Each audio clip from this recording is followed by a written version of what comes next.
Starliner Media. Starliner Media presents Music Night at the Majestic with your host, Michael Boswell.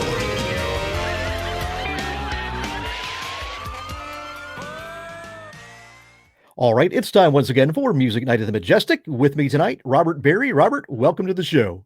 Hey, I'm glad to be here in Chicago. Yeah, absolutely. I'll tell you what.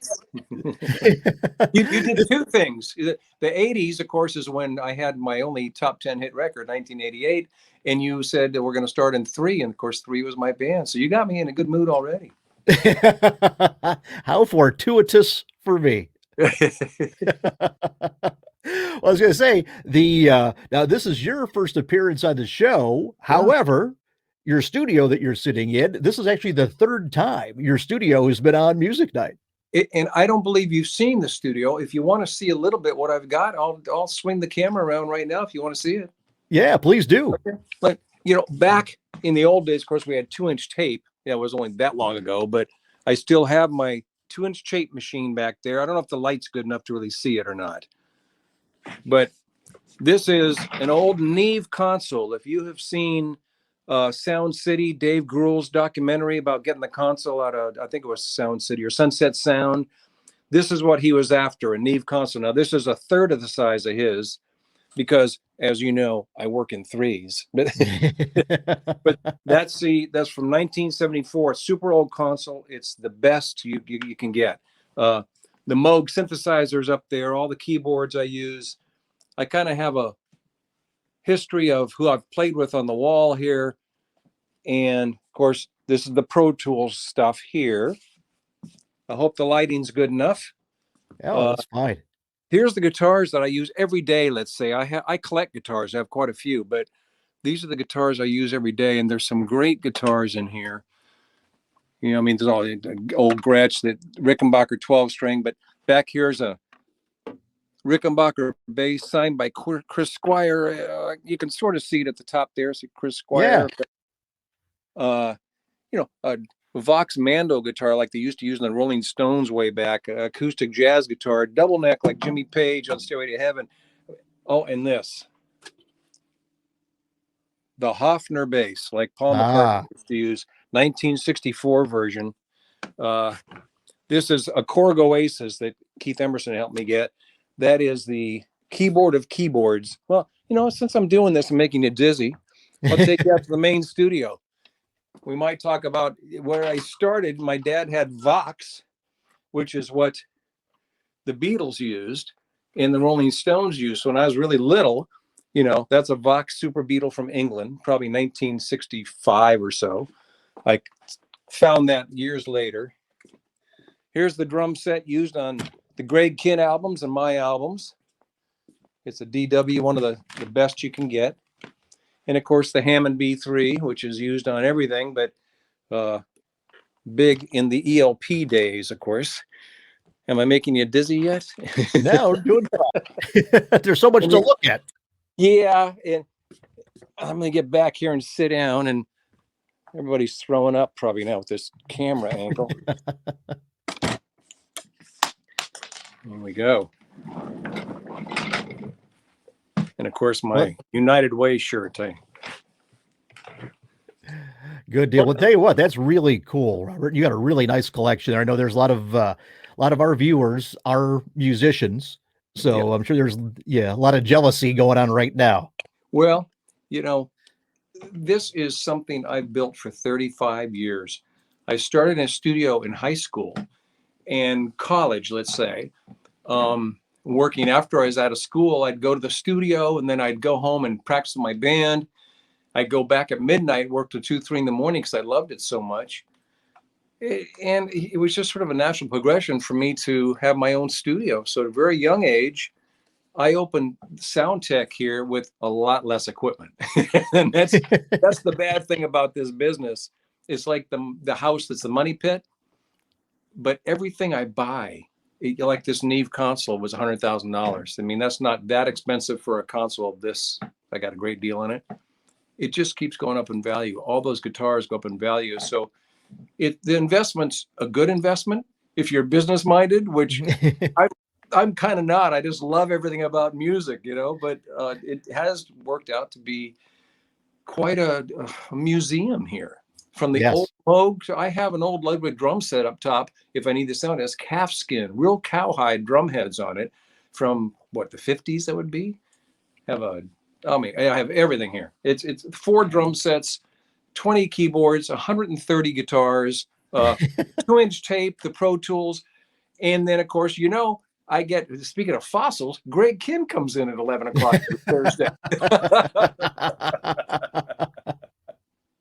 Well, tell you what, Robert, you mentioned your dad having the music store. Yes. I'm going to guess that that's what opened the door for you musically. What was the first thing that drew you to music? And that is a logical question, but I have to go back to when my mom was pregnant. My mom sang in my dad's band.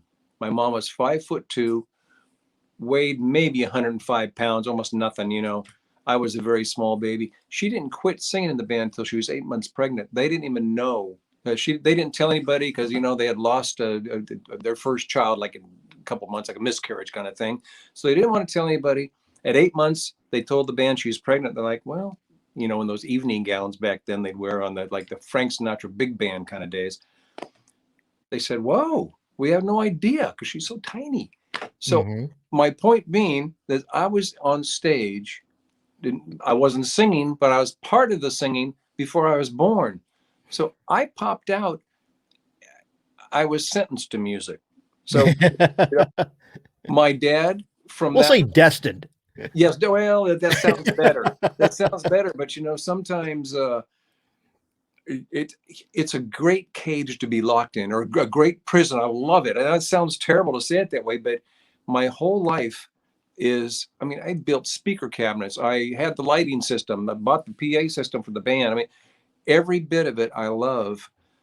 It which is like my dad was, except for he loved like turning apart cars, property, building a house. He loved everything and he did it well. I just do music. That's not true. I can actually mow lawns. See, you got something to fall back on in case this music thing doesn't work, Robert. That's right. And so I was really, I started piano lessons at 6 years old because after my dad had the band and my mom and dad traveled with that big band too, he opened a music store. A guy in town that liked him actually gave him a couple of Thomas organs from his store that had trumpets and all this stuff downtown San Jose. I'm in Silicon Valley here. And said, I don't know what to do with these. You play piano here, you sell these. He put it in his store, sold, bing, bang, just like that. The guy got him a few more, bing, bang, sold them. And the guy said it was Don Moyer's Music, that old name here that nobody knows. But he was a great guy, really did a lot for my dad. And my dad opened a store to sell Thomas organs. It just went crazy because, you love this, Lawrence Welk used Thomas organs on his show. So all the old ladies had to have a Thomas organ, and all the men that know Happy Wife, Happy Life were buying Thomas organs. Right?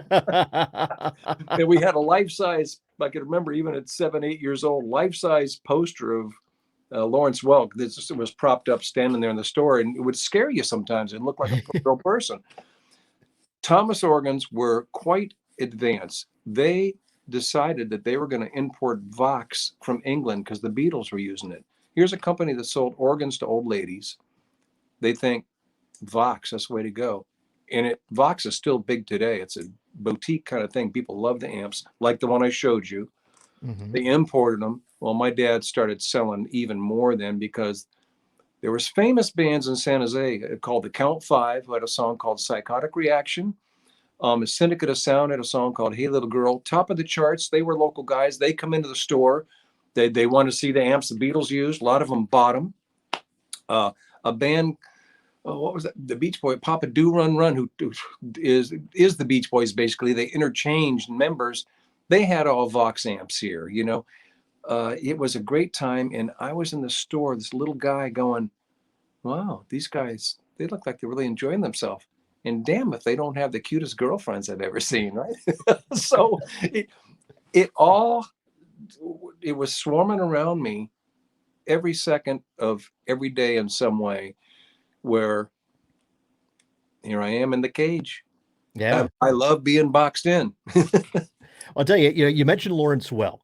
Oh. One of the things that intrigues me about how society changes, the music business changes, when he had Calcutta, which is one of his last big hits, he was seen as being like the old guy, as opposed to the British invasion bands and rock and roll guys and everything.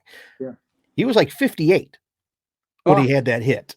Wow. Now, flash forward, whatever, 60 years later, Yeah. and you got guys, Charlie Watts just turned 80, and it's just, and nobody thinks anything about it, really, the fact it's just the Rolling Stones, but at that time, Lawrence Welk seemed like, man, he's old. Well, and you're saying that, I'm like, I always thought he was old. When I was little, I thought this is an old guy doing this old polka music and stuff, Yep. And that I just learned something. Yeah, and Charlie Watts turning 80 was like, he was always the oldest one of the Stones. We knew that, but we didn't think he'd ever be 80. But then again, look at McCartney, Mick Jagger. I mean, what are they, 76 or something? Well, it's amazing how many of those guys are late 70s and still out going. They're my benchmark, actually. I always look at them and go, wow, I have at least that many more years I can do this. I can strive for that, because if they can do it, I'm healthy. I have no issues. My body doesn't ache. My throat, I can still sing. I'm in my 60s, but still, I look at them and I say, here's the thing. I think Mick Jagger was really a wise guy. I don't think he was all drug ridden and a problem when he was young. I think that was all part of the Stones act. Mick Jagger was very smart financially and everything else. McCartney, same way. He smoked a little weed, I guess, but he experimented some, but he didn't really go off the edge like some of the people that have ruined their health. I never did any drugs. When I was 12, this music store I'm telling you about, these guys were 18 years old, and one of their brothers was in my junior high class, and he was talking to his brother who was 18, Tony Langmeyer, Eddie Callahan. They we need to get a keyboard player. And the guy said, well, this kid plays piano at Christmas time in the class. You should try him. He's pretty good. So they came into my dad's store and they said, would your son want to be in a band? Now, I was playing classical piano. All single notes, left hand, things I can't play today. They were so complicated, but no chords. Rock and roll is all chords. Right. So they didn't want me for a keyboard player. They wanted to get free equipment from my dad. But I was 12 years old, got in the band, never had to learn how to start a band, never had to work with guys my own age that didn't know what they were doing at 12 years old. And these guys even knew how to get gigs. I went, this is pretty good. I was making $35 a weekend, even though they were probably making 150, 200 each, Right. I was thrilled. It gave me a head start that I still thank both them. I talk to them once in a while, they're older guys, and you never know. I lost the bass player of my band Hush just 2 days ago, and I'm moving around here, but that's what got me into a band. They wanted free equipment from my dad, and I thank them every day for that opportunity. What a great way to get started. I had to compete. I had to make it happen. I was so shy. I had no other choice but to figure out how to do this. Mm-hmm. Well, I'll tell you what. You mentioned Hush. Yeah. Which, big West Coast. You had a big following. The local hit that you had there should have been a national hit. There's a really good record. Well, we went out on a tour. I can remember being in Texas, and it was called Who Holds the Light. So it was kind of a positive thing. It wasn't religious or anything, but down in the South, they thought it was Bible Belt, religious kind of stuff. Who holds the light? Oh, that's about God. But it wasn't really, because we were on this journey trying to make it. Who holds the key to the success? And I'm on the radio doing an interview. This guy said, this is a great song. I know you believe in God and everything. It's just a regular rock station. He goes, we're doing the telethon here for Jerry Lewis, and damn, if I'd just have probably kill myself if I was like that. I'm like, what? And I'm new at this interview stuff, so I'm going, well, everybody has something that they are good at, no matter if they're cute or ugly, if they're talented or they work hard, there's always a gift that we're given to do something positive in this world. Thank God I said that, because I don't know where that came from, but I don't know where his comment came from either. And Hush is on tour. We want to make it big. And he hits me in the face with that. Oh, I'd kill myself if I was disabled. What? Anyway, Yeah, it was I haven't thought of that for so long until you mentioned that with the record that did well here. Yeah. yeah. Well, I got to get you back. That's the one I was thinking of. Okay. Well, And back to back. was it back to back? Got to get back to you. Yes. Okay. That was our best song here, I think. Yeah. Yep. Yeah. Now, how did Hush come together? Interesting enough, the guy that ran a big booking agency here was just in the studio. He was the singer for the Count Five, which we had talked about, but they had Psychotic Reaction, big hit. They disbanded after 10 years, whatever. And he had this big booking agency, and he was an attorney. He was managing Lindsey Buckingham and Stevie Nicks, who were from here, Palo Alto, which is 10 miles away. And he had this agency, and he had my band. Herbie Squirrel was the name. Where that came from, I don't know. And the bass player's band, Jasper. So Jasper and Herbie Squirrel sounded like, we're up in Arkansas living the good life. Yeah. And he said, there's two guys each of those bands that would be the best band I have. Called us in, he goes, I think you four should be a band. Get together, see what happens. And we did it. And we really liked each other. We had common ground. Ken said, I have a showcase coming up in 4 weeks for all the bands that play for the high schools and colleges. You guys should do it. So we got together. We put together, I think it was 10 songs where we knew just the choruses. So we go, nights in white satin, and even the stairway to heaven, all right. Now, like one of those things you see on TV to sell the oldies, right? This was the late 70s. And we put all the songs that were kind of the hits and the favorites, 10 of them, just the choruses. We got every gig there was to get. We must have booked 30 gigs by playing that show. Oh, wow. Ken says, I told you guys. And the first gigs in, was it 6 weeks, 2 months, 8 weeks? And we said, Ken, we don't really know any songs. We only know the choruses. We worked really hard, got them together. All four guys were really good musicians and really cared about the art and putting on a good show. We got a sound man and a light man to do, little flickering lights and stuff. We went out as a pro band, and 10 years of that, that's when I started, buying PAs, building PA cabinets, bass cabinets, getting light systems, figuring out how to make fire bombs and all that. We used to go into a song at proms. We Nights in White Satin was sometimes the theme of a prom, and we'd have a ring of fire like a lion would jump through around our drummer, and it was cigarette lighter fluid. And I can remember playing, it was a Mormon church big holiday dance, and we're on the stage and they're all dancing. The Mormons are big into the dances. We played a lot of those, and we played Nights in White Satin. All the stage lights go down, and our roadie lit the fire hoop, and one of the elders, you put that out right now. You can't burn that in here. And I'm singing Nights in White Satin. I said, in between lines, you can't put it out. It's cigarette lighter fluid. You'll never play a Mormon church again. You guys, this is the devil, blah, blah. The next Monday, our manager got called by every Mormon church in California to book us. It was the weirdest thing. Great people to play for. The elders were just a little bit stiffer, of course, but the kids, God, we did big things at the Mormon churches. That's an interesting story. Yeah. Every Mormon church. We couldn't believe it. A manager called, you're not going to believe this. You guys burnt down the house and now they're booking you.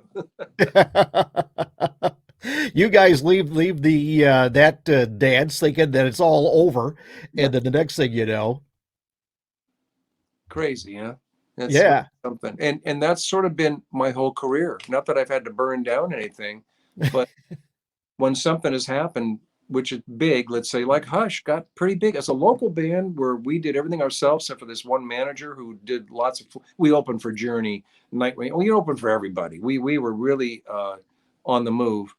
but there was nowhere to go after we won what was called a BAMI, Bay Area Music Award, which is a big award, but there was just no interest beyond that. And something comes along. You know, I broke up the band, and a radio station called and said, we want to use something off your solo album, which I just released at 85. In this Bay Area Battle of Bands, we want you guys to represent the South Bay. And there's going to be one representing the North Bay, San Francisco. Well, I didn't have a band. So I put a band together, the Robert Berry Band, to play those songs from my solo album. And we played this big battle of bands. In the middle of it, Carl Palmer called me, wanted me to move to England. So, I mean, it just, opportunity has come my way after something is burned down, let's say, you know. How did Carl come to call you?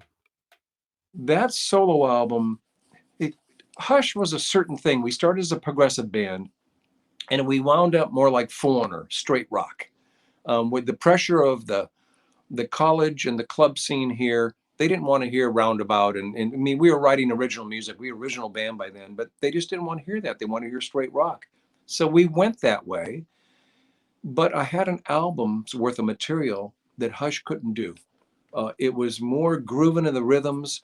It was more like cooler guitar parts and keyboards, a little more like Peter Gabriel meets Bryan Adams, let's say, you know, progressive, but straight rock at the same time.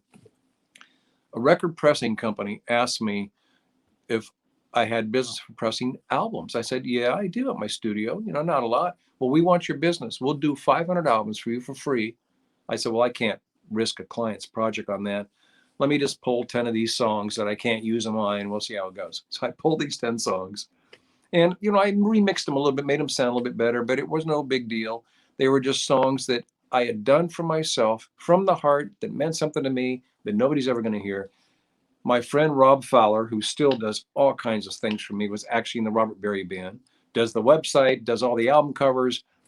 When it came back, he took this album, because he did the cover, I gave him some copies, and he sent it to every manager and every record company without me knowing. And Herbie Herbert, Journey's manager, heard it and liked it. Herbie gave it to John Kolodner, who was the guru at Geffen Records. He got Aerosmith back together. He had Cher in the days. They had everybody on Geffen at that point. And John Kolodner liked it and played it for Carl Palmer when Carl was in LA in Geffen's records office. And Carl liked it. And Carl, right where we're talking here in my studio, the phone rings, and it's Carl Palmer. I thought it was a joke. That's my friend. I said, yeah. Hey, Carl, how are you? Right? Kind of, you know, snooty. He goes, Yeah. I've been listening to your album, and I really like your voice and your writing. And either we need to replace somebody. He actually has a high voice up here. Replace somebody in Asia we're thinking about you for, or I might just want to start a new band because I like what you're doing. I'm here in John Kolodner's office, and he just played it for me and went, this is Carl Palmer. What? I mean, I didn't want to say I was nobody because Hush had done well, but on the world scene, even in a bigger U.S. scene, Hush didn't get a lot back east at all, you know. I'm like, whoa, okay.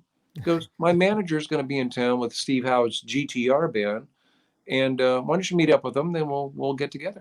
Cool. So I went to see GTR, met Steve Howe. My manager then was Brian Lane, Yes's manager, GTR's manager, and Asia's manager. So they tried for us to start a band. Nothing worked out. I'm in England, living there, and Brian Lane calls. He goes, I know this hasn't worked out with Carl to find the right combination, but Steve Howe needs to replace Steve Hackett from Genesis and GTR. He likes your album, your cassette tape at that point they had. I said, you're kidding me. Yeah, would you like to meet Steve Howe? And say, well, yeah. Who wouldn't? We went to his house and we hit it off big time. I was in the band for a year. The singer made my life miserable. For reasons I know more now, but I didn't know why then. There was other things besides him not wanting me to sing and not being happy about being this American new guy that was doing all this writing with Steve. But there was other things going on. But so I quit. I burned it down. We'll use that, you know. And I burned it down, Brian Lane, my manager, was on a Friday, was quite upset with me because I had written a lot of songs with Steve. Arista Records okayed the budget. They liked that I was in the band. They liked the direction it was going. And I told Steve, as you have all the songs and everything, I'm quitting. You don't need me. I've done what you need. I'm leaving. He goes, you're kidding. I said, I don't know what, but there's something better for me out there. I don't know why. I just know that. I'm just not comfortable being harassed all the time by Phil, you know. So I tell Brian Lane on a Friday. He's really mad at me. On Sunday, he calls. I'm flying back Tuesday or Wednesday to the United States. He goes, Keith Emerson wants to have lunch with you. What?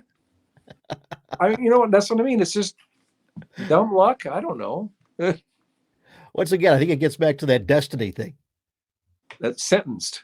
So someone has this plan on a piece of paper. For me, it could be down in hell. It could be up in heaven. Who knows, right?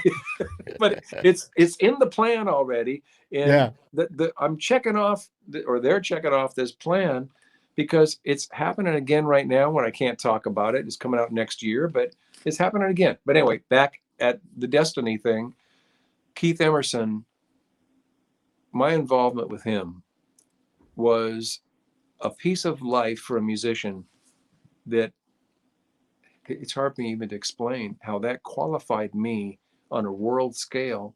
If I'm good or not, people think I am, because I work with Keith Emerson. If I can write a hit song or not, I had one with Keith Emerson, top 10 song.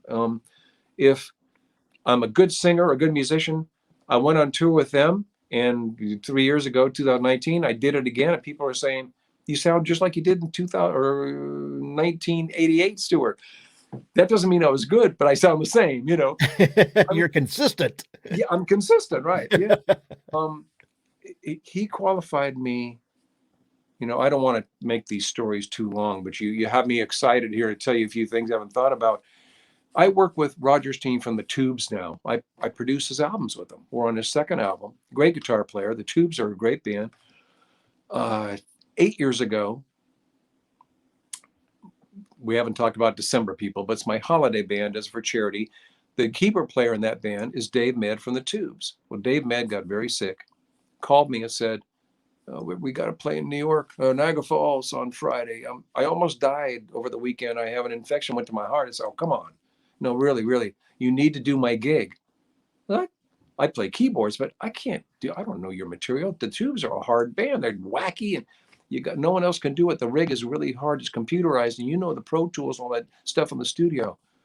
And I said, Dave, I'll come and see you tomorrow, and I think you'll be okay. You'll probably be able to do it. I'm thinking it's not that serious. So I go on Tuesday.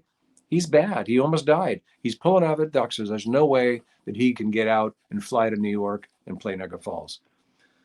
So, okay, I'll do it. He has his keyboard rig delivered Tuesday. It's insane.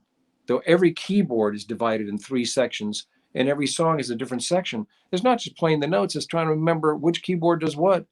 And I'm freaking out. And I tell him, I can't do this. He goes, you got to do it. I almost died. I know. So I reprogram the keyboards where I can do it, where it makes sense to me because I programmed them. Friday, actually Thursday night, Roger calls me. I didn't know Roger's team then. He goes, I'm Roger Steen. I know you have to fly out tomorrow for the gig. I thought I'd come over later. We'll rehearse the songs. And I said, Roger, I've had 2 days to learn your whole set, and I'm singing the high back on vocals. If you tell me anything and change it, I'm going to lose it all. It's just, I have it in the box that I can handle. I have certain notes, everything else. I can do this. And he goes, well, I have more control of the music. I'm the musical director. I mean, I said, look, I played with Keith Emerson. This is the punchline here of the story. He is incredibly great, complicated. I had a hit record with him. I can do this. I just need you to trust me. He goes, okay. That's what Keith Emerson did for my life. I mean, that's amazing. That's just because I got to work with the guy and we're friends. Mm-hmm. That's pretty heavy. Who else could do that? Maybe Steve Lukather. He's worked with him from Toto. Mm-hmm. I don't know, Simon Phillips, drummer. I mean, he's only a few people. I mean, I could be working with Mick Jagger and nobody would say, well, you're a genius, because the Stones stuff is simple. I think it's genius. But in general, somebody that's like Steve Howe from Yes wouldn't say, "Oh yeah, you're a genius who worked with Mick Jagger," right? But I would be honored. I mean, that would be something else. I don't want to down him because I'm not. But you Yeah. know, get the Well, you're correlation. not going to say no if he calls. Oh So my God, a dream of mine. I mean, I love actually Keith Richards' guitar style, the hooks and the stuff he makes up. They had a song 5 years ago called Doom and Gloom that was as good as anything they've done their whole career. In their 70s, mid 70s, it was so good. I'm like, damn, there's the benchmark right there to keep viable, keep writing, and keep putting out good music, which is what I try to do with Greg every Thursday. Greg Kihn. Let's do a good Greg Kihn album. We don't have to evolve past making your style, what you do, the jangly stuff, the garage band rock, the simple stuff. Let's just do some great stuff in that genre and kind of that sound. You know, don't repeat the past, move forward a bit, but let's give them what Greg Kihn is known for. exactly. Well, tell you, you mentioned, the Tubes. Yes. A little while back, Fee Waybill was on the show. Great guy. And it was funny because every single story leads to another story. And an offhand comment turns into a story.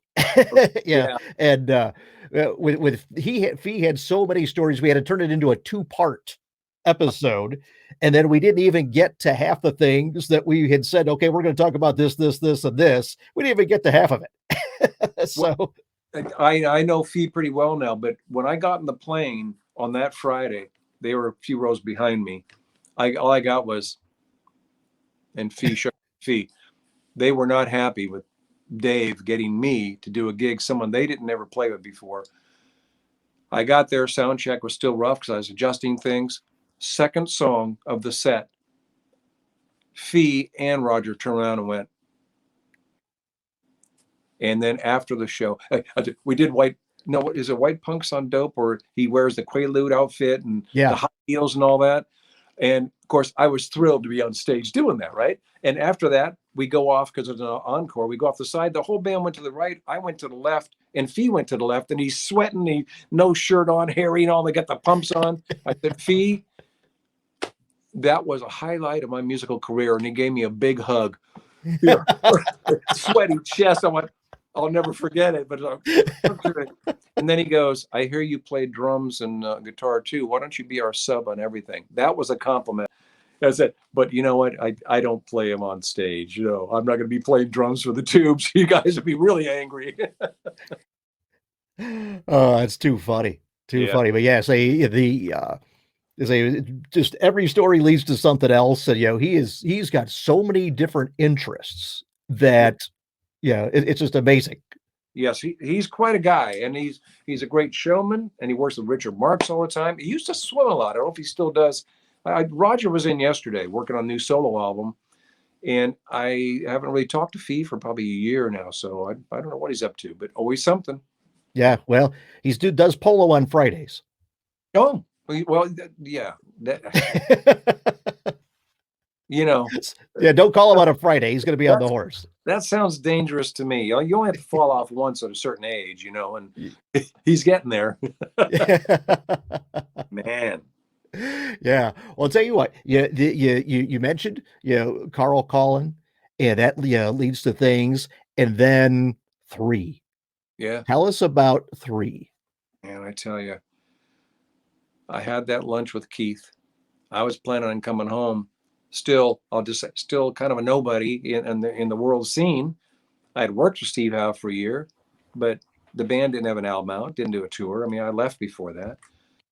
And Keith wanted to have lunch. We had a 2-hour lunch that was incredible. And he only had one question. He goes, if we start a new band, I'm thinking, uh-oh, here it comes. He's going to want every third male child for the future. If we start a new band, would you mind doing a few ELP numbers? What am I going to say? No, I don't think so, Keith.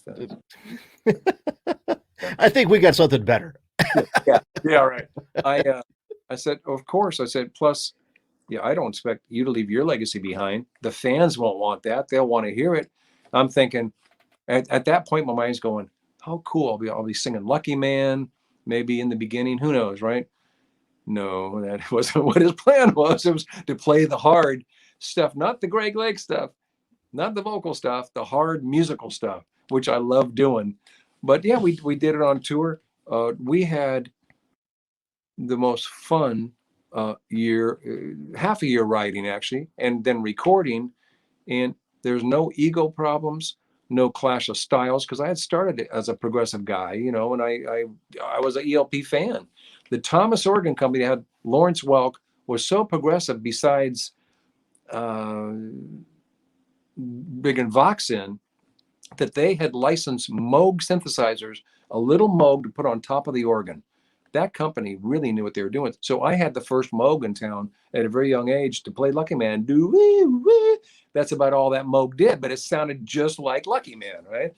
So I was a fan, and here I am working with them, writing, and I had 10 years of piano lessons. So working with Keith Emerson for me was like, oh, that's how he's doing that. Oh, just musically, let's say education-wise, the most incredible time for me, because I was really into everything, and I had majored in music in college even. I thought if nothing happens, I'm going to be a music teacher. I'm the worst teacher. You don't want me for your teacher. But if I was a guitar teacher, you said, well, I want to play Stairway to Heaven, I wouldn't say, have you ever played guitar before? Maybe we should learn a chord. I'd say, okay, well, here's the solo. Let's do this. Let's do it. Yeah, play that note. Yeah. I can't go back to the basics. I get too excited, right? So it was a great experience for me. Plus we had that, top 10 song talking about, which I wrote before 3. I wrote it before I joined GTR. And what became important in that piece of it was later on when I had the last 2 albums, which we'll get to, The Rules That Changed and Third Impression, people go, well, how can you, when Emerson now is gone, do things that sound like Emerson? Well, Talking About, our hit song in 3, was written by me. Steve Howe I have a version with where he does the fanfare on guitar, but it was really written for keyboards like a big Emerson thing, Mm-hmm. And that was way before I had worked with him. So it's already in my DNA just from being a fan and wanting to do a certain kind of music. And the tour for 3 was incredible. But along that tour, Keith got 2 letters. You can remember, cell phones were the size of a shoebox. Right. Most of us didn't have them. There was no internet. It may be internal in high-tech companies here in Silicon Valley. They had internal email, but we didn't have it. 1988, you had to write a letter. We had newspapers, not iPads. We didn't have any of that stuff. That's not that long ago. We had none of that. Mm-hmm. And life was better. And but that's a whole nother show. People weren't so mean. People were more connected to things. They weren't trying to change their surname to her, and they, because they got nothing to do. They're all that kind of stuff. I could go on about that. You don't want to get me started. I believe like a album. When you can touch it and you can read it, or a newspaper, you touch it. There's a connection there in ownership, and you have in it that is just way beyond, I don't know, any digital. Well, that's one of the things, Robert, that we talk about on the show fairly frequently. Yeah. Is the fact that, technology is always a double-edged sword. Yeah. It is wonderful that I can hear a song and I can, if I choose, download it and have it instantaneously. Yeah. However, there is no emotional connection to it outside of the audible part. But it's not like going into a record store and seeing the rows and rows of albums and seeing all the cover art and having the liner notes and being able to get all that info and hold it in your hand while you're listening to it, to where you're building that whole emotional connection to the whole thing. That's an experience. Now it's just like ordering a pizza, and once it's done, it's done. And if a young person, because I record a lot of like the dads will bring in the young girls that are 16, wrote their first song, and it's hip hop and stuff, and I can do that. So they'll come into a real studio, they want it to be good, and they'll say, well, that doesn't matter, and I'll say, here's the difference. If you rent a car at the airport, the speed bump, boom, you go, whatever you do, you leave your Coke in there, your hamburger wrapper. If you own the car, you don't do that. Usually, you treat it differently when you own the car than when you rent the car. That's exactly the same with anything else. But of course, I wouldn't be able to speak to you like this and do this without the technology that we have. And I love this part of it, and I forget what I was talking about, what you asked me, but that's boom, there it goes. Well, tell me this, since we're talking about albums and stuff, were you a big album collector? Funny enough, when I was 12 years old, my dad had a tape recorder in the garage from his band, only stereo. He had his drummer's old drum set. It was a hunk of junk. He didn't want any more, left it there. I got a guitar, Taisco, Japanese guitar, for my dad as a present for Christmas and when I was 11. And I don't know why I had a bass, but there was a bass there. I started recording, trying to copy things I thought sounded good. One of the things I thought sounded really good next to other things were the Beatles. And I had one microphone on that. So my dad helped me get a 4-track TAC, which is called a 3340. Changed the world of tape recorders, that machine. So I could do 4 tracks and overdub. So at 12 years old, 13 years old, maybe by then, I was recording. I used to go and listen to an album maybe because we had a music store here that would let you play things for a while, but I never really bought them. My sister bought them all. She was a couple years younger. She loved everything, bought everything. So they are around. I didn't have time because I'd hear something on the radio, go, oh, I like that. Let's see, I wonder. I try to recreate it or something. Started my recording expertise because I had to get the drums to sound good with one microphone, and I think back in the 40s and 50s, where you see those old movies and stuff, sometimes they had one microphone for the tap dancer, the band, and everything else that was going on, and they sound great, right? Those guys were geniuses of where to place that mic to get that thing going. But I never bought albums that much, but I always valued. I'd look at my sister's albums and read the liner notes. So who was the engineer? Who's the producer? Who wrote these songs? And that's why, and we're going to get here, but in '88, they still had vinyl. That's the 3 album. It pretty much went out after '88. In 2019, when the rules had changed, the follow-up to 3 came out. I did this myself. I got the rights back from the record company to do the vinyl because this being so important in my life. Oops. I want to have, there's one coming from the new album too. It'll be here in about 3 weeks. I wanted to have all 3 of them on vinyl, and I wanted to feel it, touch it. I want to put it on the wall here in the studio, and I pressed very few of them. 300 of the rules have changed, only 200 of the third impression, because I want it to be rare. That's the new one, right? I don't know, Mike. I guess that's a mean streak I have. You just want to taunt people. Yeah, and it cost me a lot of money. I'm not selling them for a lot of money. I'm not making a profit on them. It's a piece of art in a time in my life that is so important, not only to me, but as Keith and Carl's history. I want to have it on vinyl. And that's so, I really believe in the record and holding it and reading it in the big version. The CD has the booklet in it too, but you have to put your spectacles on to see the writing. Yeah, exactly. Yeah, yeah. Go ahead. No, go ahead, Vish. No. I'm just saying you're so right about it being like a pizza now, and it's too bad that the download thing not only does that, it's a disconnect, and so much in let's say the digital age. I don't know what else to call it right now.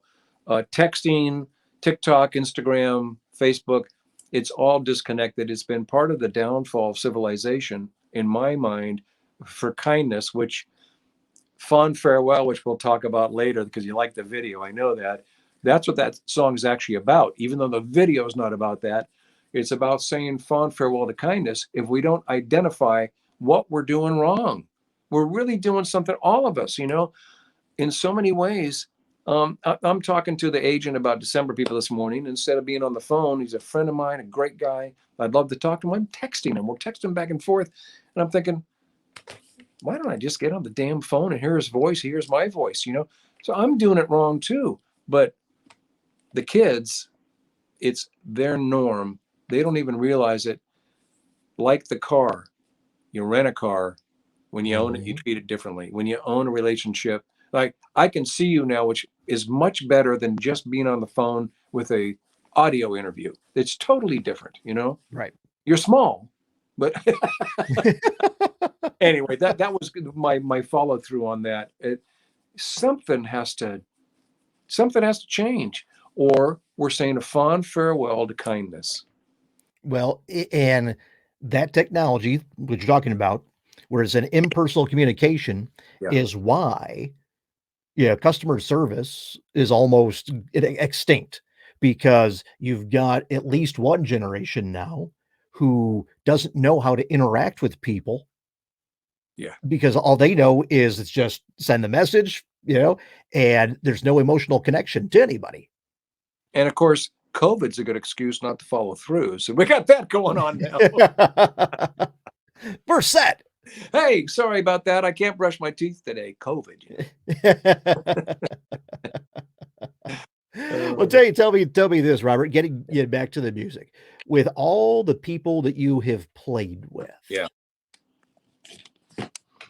The first time you walk in to the studio to play with them, pick a couple of them, and what's going through your mind when you walk in here, say, okay, I want to work with somebody who is, highly regarded, who I respect, and is legendary. What's going through your mind? Pick a couple of those folks. I've never been asked that question. I'm going through my mind right now. Let me go quick through it. Steve Howe. He wants me to come to his house, meet his family. I haven't even met the guy yet. I show up. I'm on that one. I'm not nervous. I don't know why. I'm going Steve Howe. Here's my big break. This is what I've been dreaming about. Right? I mean, that's why I felt. And he was everything I wanted him to be. Gentle soul, great musician, of course. Took me up to his attic studio where he had all those great guitars using Yes. And we did a little country jam. Oh, wow. Country. I didn't realize he had replaced one of the big country guys when he was young over in England. I forget the guy's name. You'd know if I mentioned him. Anyway, I wasn't worried about it. Keith Emerson wants to have lunch with you. Scared to death because I thought Keith would not talk in full sentences. It'd all be equations. I thought I was meeting Einstein, right? Because he is that kind of musician. Right. But that lunch was the funniest, was the most comfortable. He was such a normal guy and funny, and he loved humor. Perfect example. We're getting together for our first rehearsal at his house. And he had this house where Steinbeck had written a novel. It was a castle kind of place, Stonehill House. And he had a big barn with all his stuff in there. It wasn't really a barn. It was a beautiful place. And Carl and I show up, and Carl goes, Emerson, the gates are locked. And he goes, oh, yeah, hi, guys, you're here. We hear Carl goes, Emerson, where are you? He goes, up here. And we look up, and there's the third story window, and he's talking to us with his butt cheeks hanging out the window. That's the Keith Emerson that nobody knows, right? He was like that all the time. I mean, he was so funny. I have other things anyway. So the Emerson meeting, and then the first meeting for rehearsal, they treated me like an equal. Amazing. Those guys, top of the heap, right? Sammy Hagar. After 3, he went to Van Halen, of course, right when 3 started. I couldn't be the guy in this band that Geffen wanted me to be, but they wanted me to replace him in the Sammy Hagar band, not as Sammy Hagar, but as Bryan Adams meets Sting kind of guy. A little more creative than Sammy, but still straight ahead, right? Because I was no Sammy Hagar. Oh my God, that guy, his voice he can scream it out and never get hoarse. I couldn't do it. I was working with Steve Howe, then Keith Emerson. But 3-4 years later, I could, and they were still looking. So let's get together at Sam's house. Oh, cool. Get there, and Sammy is at his home. He's just, hey, fantastic, man. I hope the band does something, without me, because Van Halen, oh my God, what were they doing? They were like the Stones at that point. He was so comfortable, and I wasn't really there to meet him, that it was no big deal until he called me a few years later and said, Eddie's mad at me for using Michael Anthony. I need a bass player for the Cabo Wabo and some other shows. You want to be the bass player? So, oh, yeah. And I said, yeah, great. Then I was a little nervous because all of a sudden he was my boss, not just the guy that had the house where we were rehearsing in his basement, And it turned out he was super easygoing. Really, I mean, we rehearsed the set the first time, but we got to Cabo and he said, okay, let's rehearse at 1. We're playing the night. We did one song. He goes, okay, we're good. I mean, ready? Boy, I tell you, it's the only time in my life where I just stood on those coattails and played bass, sang the harmony parts. It was a wonderful thing. Talk about working Mick Jagger, be the same deal, right? He's show. He's got it. You just have to enjoy playing the songs. Yeah. Anyway, so Sammy Hagar, Ambrosia, I played with 2 years. A friend of mine, Patrick Rossi, who's gone now, I miss him, tried for a year. He knew David Pack was leaving. He goes, "You got to get Robert Berry in the band." And I kept thinking, why Patrick? Me? I kind of have a rock voice, Lou Gramm voice, and maybe a little bit of Kansas, Steve Walsh or something kind of voice, but not a Blue-Eyed Soul. No Hall & Oates or Ambrosia, you know. I know that you're perfect for this band, because Ambrosia started as a progressive band, right? The Blue-Eyed Soul. And so I did a version of Biggest Part of Me to see what, and make a wish, baby. I went, damn, that's something I can do. I just had no idea. I had done a lot of falsetto singing in the studio because for some reason, female background vocalists don't think they can hit the high notes. They, oh, that's too high for me. And I always could, right? So I do the high part, even though they could hit it. I don't know, it's just a thing that they think. And I'd done a lot of it, and I went, wow, this will work. I get a call, and they say, you know, we're playing this Friday, like the Tube Story. This is on Sunday or something, close to you, like a couple hours away. We need a guy. You want to do it? Yeah. Okay, well, I'll come in Friday, the studio. We'll rehearse a little bit. And I'm thinking, okay, you only have 5 days to learn Ambrosia stuff and sing, make a wish, baby. You know, no pressure. No pressure. And I'm singing lead on 6 songs, a couple of them the progressive stuff, Somewhere Never Traveled and Life Beyond L.A., one of my favorites. Joe comes down, the great Joe Poeta, bass player, you know, original member, of course. We just do a little rehearsal, and I say, Joe, I'll do a little bit, but if you tell me too much, I've got it in there. If you can tell that I got the few songs, you just need to leave me alone, right? And let's do it. He said, okay. He came down. He was happy. Played with Ambrosia. I was more worried about being good at that point than working with the band. I wanted to be good for the band because I thought, well, here's another one of those opportunities when everything else was sort of stopped. It came along. I was comfortable. After the show in the dressing room, they said, good job, man. So I stayed with them for 2 years, but I couldn't get them to do a new album. And I always felt like I wasn't really a part of the band. So I quit that band. I wasn't doing the job that I needed to do after the first year and a half because I didn't feel like, well, with no new album, that's it for me right there. Greg knows if we do a new album, I'm in, Greg. But if you want to still keep doing this, that's what we got to do. Mm-hmm. So Ambrosia, 2 years, even though I had no other opportunity, I said, well, it's probably it then. I'm not going to, this isn't going to work because they won't do a new album. I just as soon work with artists and produce things in the studio and do new stuff and write and keep going that way. Quit that band, and I get a call 8:30 in the morning. At that time, I was sleeping until at least 9:30. And 8:30 in the morning, because Greg Kihn has the biggest radio show that ever happened in the Bay Area here. It's huge, 18 years, because Greg Kihn toured with the Stones. He played with the Tubes. He knew everybody. He was Bill Graham's right-hand little guy, Bill Graham called him and said, Greg, so-and-so dropped out of the Stones show in Seattle tomorrow. You want to play? Yeah, okay, I'll go. Greg would go, right? He did everything. And he calls me on his radio show because Steve, his bass player, had a stroke. He couldn't do it anymore. And I thought, he called and said, yeah, Greg, what's up? How you doing? He goes, I'm good. I knew him a little bit. He goes, man, Stevie had a stroke. I said, I know, that's too bad. You guys had some good chemistry all those years. You want to be in the band? I just wasn't expecting it. I thought this was some kind of contest. He did all kinds of wacky things. Mm-hmm. It took me like 30 seconds. Yeah, okay, I'm in. Right? I thought it'd be, first of all, everything I'd done had been hard, even including playing with Sammy Hagar, doing some of that Van Halen, some of the things we did. It wasn't easy, right? And singing the high vocals with him, because he sang high anyway. I thought, this would be really easy. Well, Steve, the bass player, was the John Entwistle. He was the Eddie Van Halen of the band. The bass parts were really crazy good and so important that even if I adjusted and be a little bit me, there was things really important that I had to do. And I went, wow, this is not the easy gig I thought it was, but makes it even cooler for me. Mm-hmm. Been doing it for 15 years now.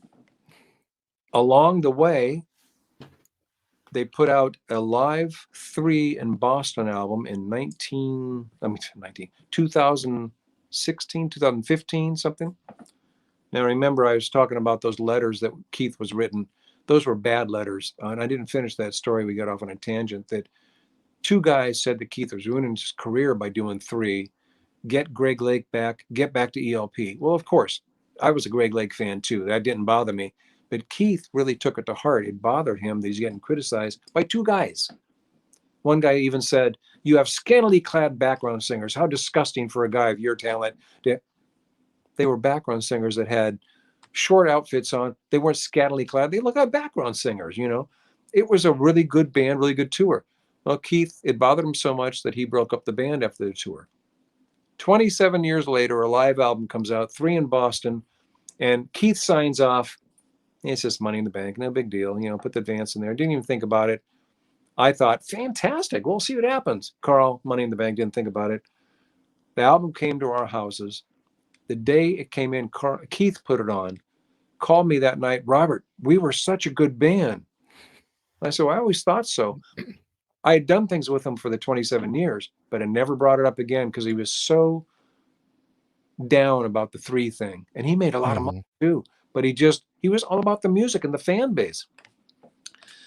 He was so excited. He goes, I just had no idea. I said, "Well, what would you think about doing a follow-up?" He goes, "Maybe." I said, "A record company's been bugging me for 15 years to get you to do a follow-up album.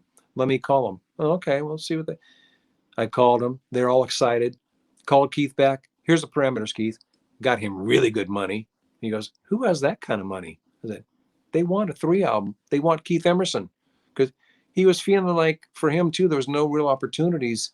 His Keith Emerson band hadn't really done anything. You know, it's kind of an oldies show. And that wasn't good enough for Keith. He was still like me. He was writing, he wanted to do things. I said, "They gave us complete artistic freedom." "Really?" I said, "Yeah. And a year to do it." He was ecstatic. He goes, "Wow." But okay. We started trading ideas and stuff. And you can't see it now, but in front of my Pro Tools I showed you is a piano. Right. It's right in front of the screen. Here's the keyboard. My Pro Tools unit, all the mixing is between that and the screen. Well, Keith had a piano, Casio, which used to be a cheap brand you get in Sears and Kmart, now is making really good stuff. So we go back and forth on those. Since I had 10 years of classical piano lessons, I could play. I was no Keith Emerson, but we could write like you and I right now. It's like we're in the same room.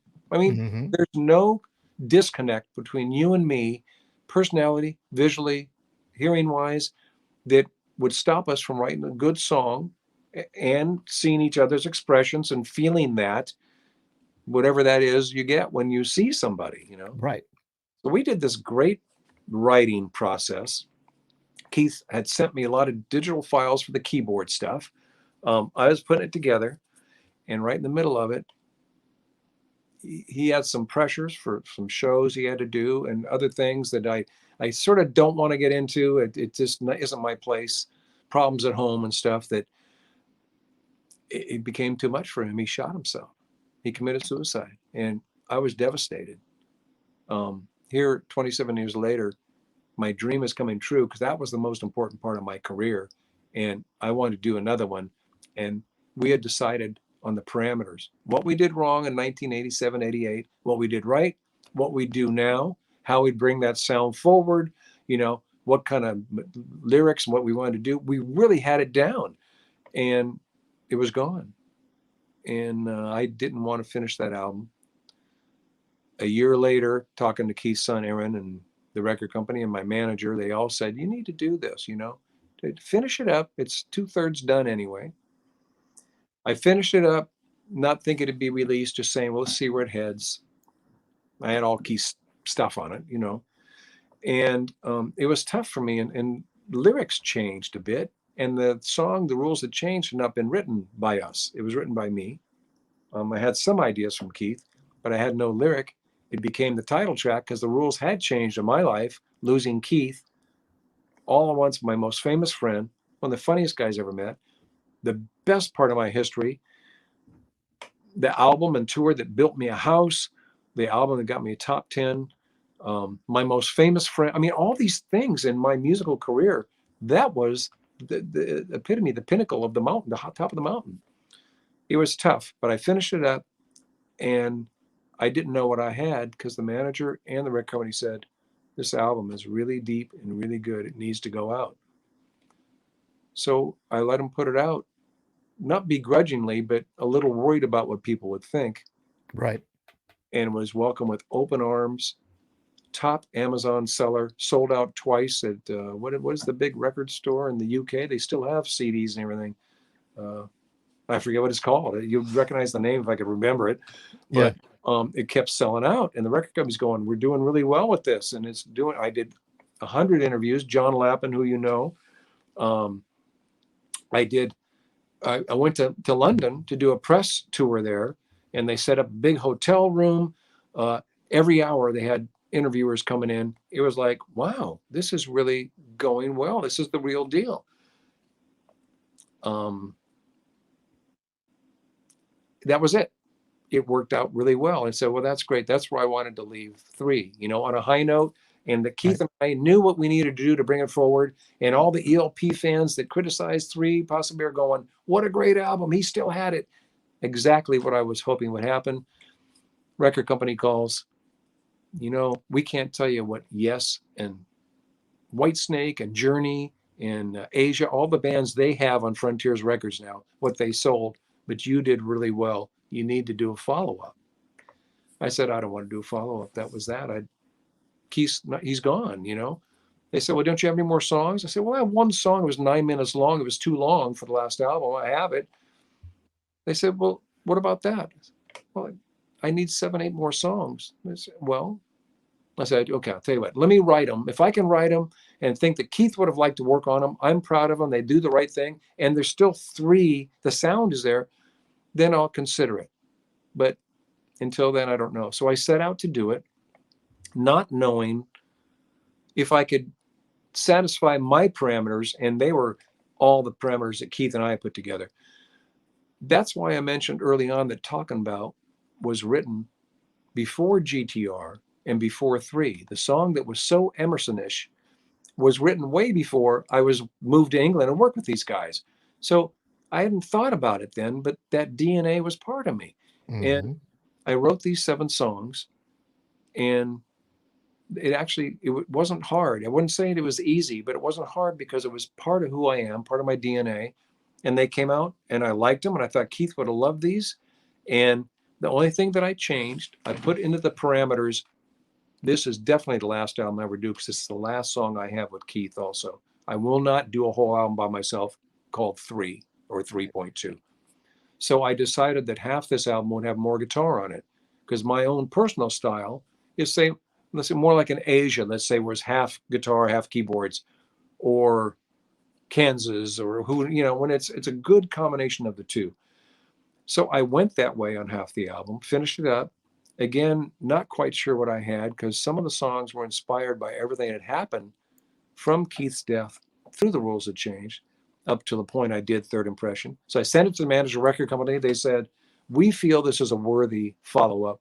We really like it. And my manager, who would be more critical because he knows I didn't want to ruin the legacy of 3 by putting out a crappy album, said, I think especially that last song, Never, you did with Keith, will be a favorite and get a lot of talk between the fans, maybe being the best song in long version song since Desde la Vida on the first 3 albums. I went, okay, let the record company put it out. Again, it was welcome with open arms. We're in the middle of that right now. That's why I'm speaking to you. A lot of people said better than The Rules Had Changed, definitely better than 3 to the power of 3 in 1988. Mm-hmm. Wasn't expecting that because I thought they just say, well, that's good. Another album where we got that last song that Emerson ever worked on, and that's worth it right there. But they didn't say that. They said this is a worthy follow-up. So it brings us to the luck of the draw, the destiny. I don't know. Again, destiny, and you never know. And then something that I already told you, I'm doing something next year I can't talk about yet that is like, that fell out of the sky into my hands with a very famous guitar player. And I have my 3.2 band, which plays my history in music, everything we've talked about, except for Sammy Hagar stuff, from Hush to 3 to 3.2, Ambrosia. We play that. I had a big tribute series with a label called Magna Carta, where I did the famous top songs of Yes or Genesis and Jethro Tull. And my versions kind of turned out to be the favorites of fans of those bands. We do some of those. That's going to go out next year. We already have a booking in April, and things are moving along. Mm-hmm.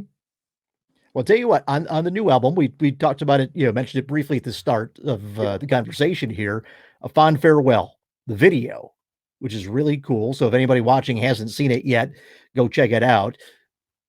Tell us about the video, the filming of it and story behind it and all that. The record company always likes videos, and they like what they call lyric videos, where there's just a bunch of pictures and the words go by. And I told them on this one, I want to do a real video for it to start with, but I don't really want to be in it, that much anyway, just a little bit. And they said, okay, go ahead. So I came up with this idea, and I had a few people get some props together, having these great big video screens in the studio. And they were sort of playing cards that had people like Mother Teresa on them or Hitler. They were good or bad, right? Whatever good or bad I could find on these big screens. And during the lyrics, I'd pull a handle like a slot machine, and it would, the risk is it going to come up good or bad? Because Fond Farewell is about what we've been talking about. Once you say goodbye to something without realizing what you're doing, like ownership and the feel of an album, it's gone. And like the younger generation doesn't even know what it is, let alone want it. They don't want it. Why would they want it? Everything's free. It comes in the ear pods. They don't realize what they've lost because they never had it. So if we let this thing on social media with politics and everything else, tearing down statues that should be learning experience, whatever it is that's like mean and not kind, it's going to be gone. It's going to be the norm in 10, 15, 20 years, which is a very sad thing. We really need to figure that out and identify it, that we're just being mean. We're raising the most unhappy generation right now of kids we'll ever have. They're just going to be unhappy because everything's going to be a problem. But I don't care what it is. It seems like everything's a problem. So I thought, there you go. What do you think? They sent back an email. We hate that idea. We hate you. That's terrible to base such a great song on gambling. Well, they're Italian, they have a different sense of value of food and family and everything. It's actually better than ours, I said, just like when I heard Carl Palmer on the phone, they called me. Oh yeah, Carl. Yeah. How are you? Thinking it's not him. I gave him a little attitude. Yeah. Well, let's see what you come up with. Right. And they sent me that video before one change. And I went, oh my God, this is a movie here. This is the last man on earth. Nobody else is around. They even have the spaceship, not spaceship, but the space station. Yeah, space station with the living quarters. It's up there. And this guy is looking at this monitor, and he's hoping he gets some contact because they left them behind, and going, wow, that's part of the thing. We're leaving something behind. Mm-hmm. And if we don't fix that, if we don't get more of our heart and soul and more of the feel of the album, the feel of the cardboard, whatever, the ownership in the car, not the rental, we're going to leave it behind. And well, they kind of got a big piece of it. Plus, maybe their interpretation of the song is a better one. It's sci-fi. How cool. But the guy who's the last guy on earth is never unhappy about it. He's dancing through the hallways. I don't know how they found burned out tube stations and theaters. I mean, their location shoots are so good. Mm-hmm. This guy's always happy. I said, if you could just put something in that shows that he's despondent before the payoff at the end, I think it would make a better video. That's my only comment. I mean, I am so thrilled. Frontiers Records did this in Italy. Mm-hmm. They said, we have an idea on that. They sent it back to me. And right before the last 20 seconds of it, the guy flicks off his monitor. It goes dead. he's lost all hope. There's no contact because the space station had blown up. A simple thing. What is it? 3-second shot? Mm-hmm. Changed the whole video for me. I mean, I liked it anyway, but the emotion of losing that and having to give up because there was no possibility was right there, which is what I'm worried about with kindness and with our.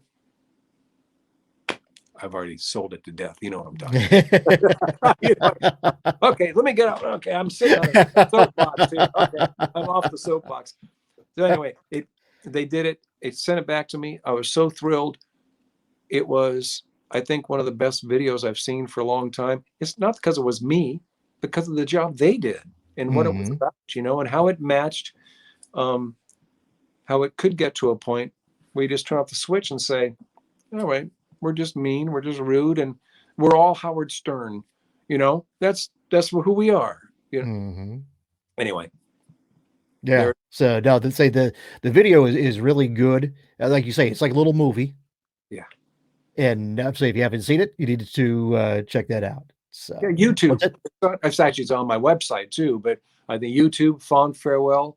It could be Robert Berry's 3.2, could be 3.2 featuring Robert Berry. I should know that. Well, I'll tell you what, throughout the show though, we've at different times had your website up.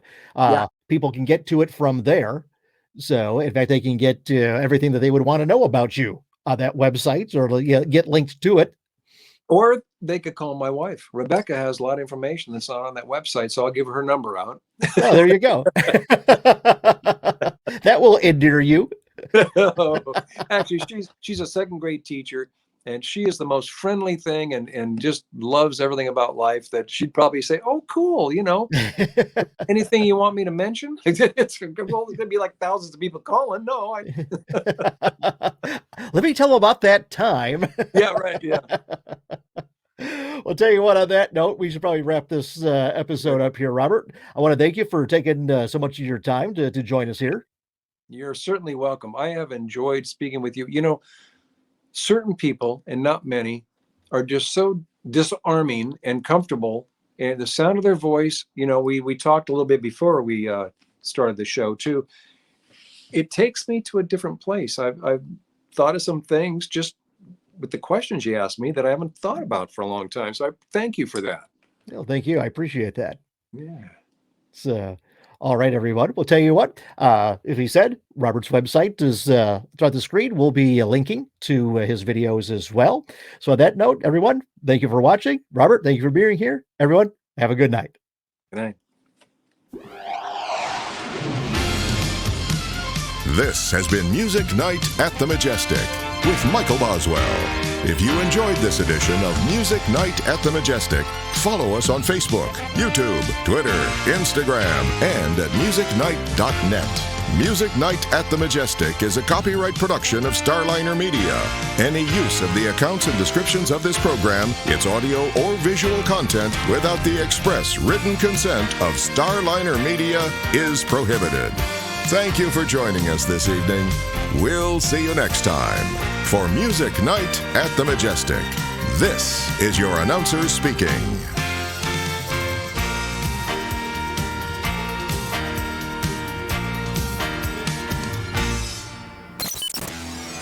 Starliner Media.